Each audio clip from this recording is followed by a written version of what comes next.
રાજકોટમાં એક જમાઈએ પોતાના સસરાનું ગળું દાબી એને મારી નાખ્યો અને પોલીસે જમાઈને નિર્દોષ જાહેર કર્યો.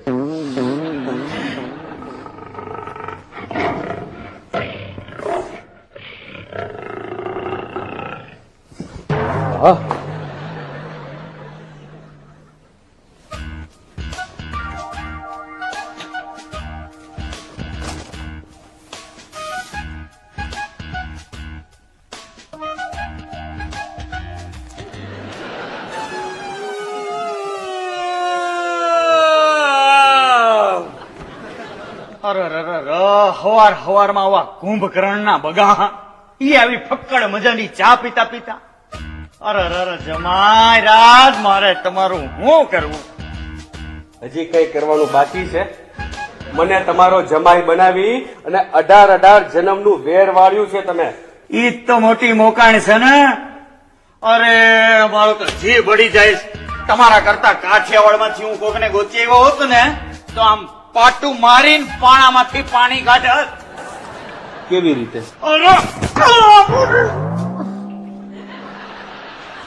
બાકી તમારા જેવાને જો પાણામાં પાટું મારવાનું કહે ને તો પોતાના પગમાંથી લોહી કાઢે. નીકળું ને લોહી? કામ સવારમાં બીજાના લોહી પીઓ છો? ચૂપચાપ ચા પીઓ ને. અરે રે, મારું તો જીવ ભરીને રાખ થઈ જઈશ. ક્યાં અમારી નવલખી પૂજા અને ક્યાં આવા ચામા ચીડિયા જેવા જમાઈ રહ્યા છે? કયા ચોગડિયામાં મેં આને પેલી વાર જોયા હશે, કોને ખબર? કોણે કોને કયા ચોગડિયામાં જોયા એ તો ઉપર વાળો જ જાણે, અને બીજા આ લોકો. બરાબર ને? ભગવાન તમારા જેવો જમાઈ કોઈને ન દે. Same to you.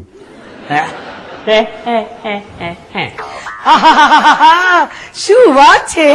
આ સવારમાં સસરોને જમાઈ શું ગપ્પા મારી રહ્યા છો? ગપ્પા નથી મારતા, એકબીજાને જ મારીએ છીએ.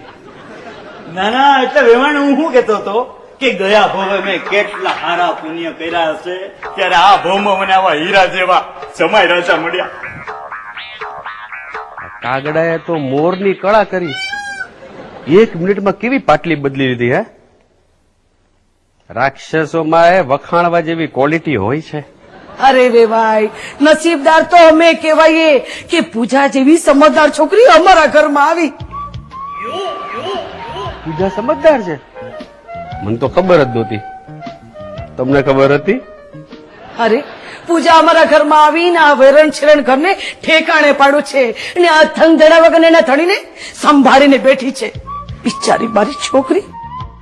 લે, હવે હું ઢંગટેડા વગરનો, અને એ પણ મારી સગી માં જ આવું બોલે તો મારે તો જવાનું જ થાય ને. પૂજા બેટા, મારું જમવાનું આજે ન બનાવતી, મારે 11 છે.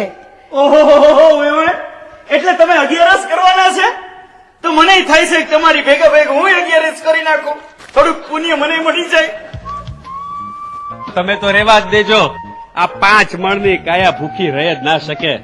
ભૂલમાં ક્યાંક જો ટપકી ગયા ને તો એનું પાપ અમને લોકોને લાગશે. જમાઈ રાત, તમારી કઈક ભૂલ થતી હોય એવું લાગે છે. કઈ 11 ભૂખા પેટે થોડી કરવાની હોય. અરે ભાત ભાતની ને જાત જાતની એવી ફરાળી વાનગી બનાવીને ખાઈશ અને વેવાણને ખવડાવીશ કે વેવાણ આંગળા ચાટતા રહી જાય. ખાસ તો વળી ફરાળ તો કરવું જ પડે ને. તમે માનશો બે ભાઈ, 11 ને દિવસે અડધો દિવસ મારો રસોડામાં જ પસાર થઈ જાય. બોલો. એટલે મારે રોટલી અને શાકથી ચલાવવાનું ને તમે લોકો જાત જાતની ને ભાત ભાતની ફરાળી વાનગીઓ આરોગો. કેમ? જમાઈ રાજા, 11 નું પુણ્ય કમાવું હોય તો આટલું તો કરવું જ પડે ને. હું 11 કરું તો ન ચાલે? ઈ બને મને જાત જાતની ને ભાત ભાતની વાનગીઓ આરોગવા તો મળશે. રેવા દે, ભૂખ્યા રહેવાનું કામ તારું નહીં. તો તમે લોકો પણ ક્યાં ભૂખ્યા રહો છો? તને નહીં સમજાય.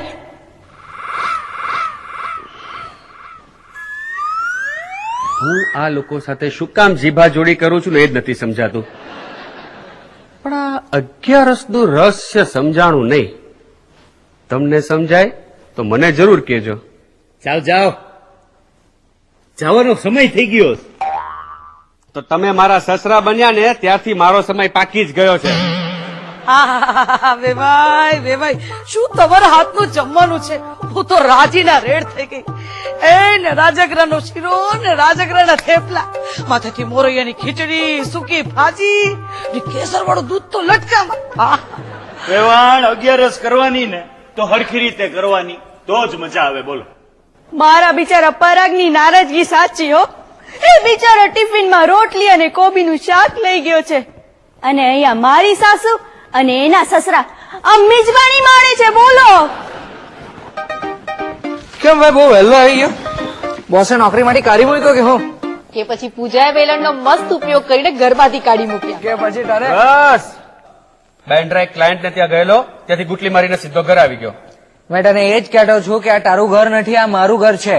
મને ખબર છે, પણ મારા ઘરના ત્રિપાંખિયા જંગથી બચવા હું તારા ઘરે તારા શરણે આવેલો છું. ત્રિપાંખ્યો જંગ? પૂજા મારો સસરો અને મારી સ્પેશિયલ માં. ના ટંડેઓ મારીને તો તારી હાલત ટાઈટ કરી નાખી હે. હા, અને આ બધું બાકી હતું તે તારા ઘરે આવ્યો હતો, તે પણ સવાલોનો ગોળીબાર શરૂ કરી દીધો. વેડિયા એક કામ કર, તું હવે પરાગ પર પાણી પેરવી લાગ. પરાગ તને જોઈને જ એવું લાગે છે કે કઈક ઊંડું ચટ્ટું છે. અરે ભાઈ, હું પોતે જ આખો ઊંડો ચોખ્ખો થઈ ગયો છું. ચા બનાવું? ના ના ના, રેવા દે. કકડીને ભૂખ લાગી છે, પણ તો ચા પીશ તો ભૂખ મરી જશે. આ તારી ભૂખ બી છે ને દુનિયાની 8મી અજાયબી છે. ત્રીજું વિશ્વયુદ્ધ થાય બધા મરી જાય ને પણ તારી ભૂખ નથી મરવાની, ભૂત થઈને ભટક્યા કરવાની છે. હું ભૂખ્યો મરી જાઉં અને ભૂત થઈને ભટકો પેલા જાઉં અને જમી લઉં. ફટાફટ જમીને અડધો કલાકમાં આવો, પછી આપણે કુલ્ફી ખાવા જઈએ. આમ કુલ્ફી જેવું મોરું નહીં બનાવ, પૈસા મેં આપા. હે તો જમવામાં થોડું ધ્યાન રાખવું પડશે. કુલ્ફી ખાવાની જ ને. જંતુનાશક ખરીદવા આવ્યો છે. હા,